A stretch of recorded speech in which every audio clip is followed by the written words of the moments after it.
Eu sou o pastor Mauro Silva e sejam bem-vindos ao canal Reflexões sobre. O nosso tema de hoje é Tudo estava lá, mas e ele? Uma reflexão sobre o livro do Apocalipse, capítulo 3, versículo 20, que diz: Eis que estou à porta e bato. Se alguém ouvir a minha voz e abrir a porta, entrarei em sua casa e com ele cearei, e ele comigo. Tudo o que é consagrado carrega um propósito. Um templo não é apenas um prédio com bancos, é um espaço de encontro entre o céu e a terra. Quando nasce, geralmente nasce com lágrimas, com fé, com oração. É construído para ser casa de Deus, lugar de adoração, solo sagrado, onde corações se curvam diante da majestade do Senhor. Mas, com o tempo, é possível que esse propósito vá se apagando, não porque Deus tenha mudado, mas porque nós mudamos. O zelo que antes levava à reverência, agora cede espaço ao costume. O sagrado vai se tornando comum, e o que era altar vira apenas estrutura. O culto vira evento, o louvor vira apresentação, e o ambiente preparado para adoração passa a servir a outros usos. Reuniões, atividades e até brincadeiras passam a ocupar o espaço, não como expressão de comunhão, mas como distrações centradas nos homens e não mais no dono da casa. A casa ainda está cheia, os bancos continuam ocupados, mas a centralidade foi deslocada. Nem sempre é por má intenção.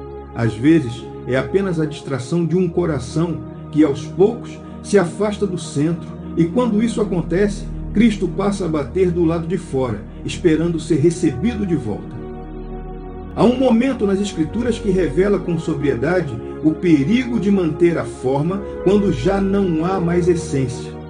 No livro do profeta Ezequiel, capítulo 10, versículo 18, o profeta tem uma visão espiritual do que acontecia no templo em Jerusalém. Ele vê a glória do Senhor se retirando da casa. Então saiu a glória do Senhor de sobre a entrada da casa e parou sobre os querubins. Nada caiu, nada desabou, nada parou. A aparência seguia, os rituais continuavam e os sacerdotes permaneciam em seus postos.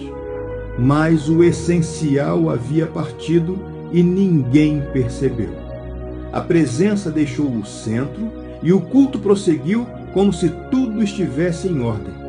É possível seguir celebrando, cantando, ensinando e servindo e ainda assim estar vazio da presença. Quando a ausência de Deus se torna imperceptível, o coração se acomoda à distância e substitui comunhão por movimento, adoração por programação e a glória por performance. E a alma, já distante, passa a funcionar no automático sem perceber o quanto se desviou. Jesus viveu uma experiência semelhante ao entrar no templo de Jerusalém. Ao observar o que ali acontecia, reagiu com firmeza e clareza. No Evangelho de Mateus, capítulo 21, versículo 13, ele declara: Está escrito, a minha casa será chamada casa de oração, mas vós a transformastes em covil de salteadores.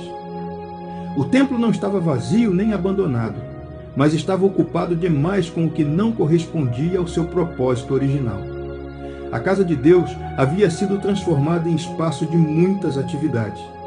Algumas necessárias, outras convenientes, mas aos poucos a adoração cedeu lugar ao movimento.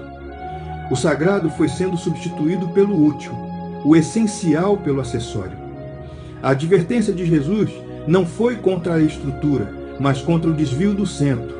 O templo pode continuar funcionando, mas se a presença não estiver mais ali, tudo perde o sentido. Por isso, mais do que preservar a forma, é preciso discernir a essência.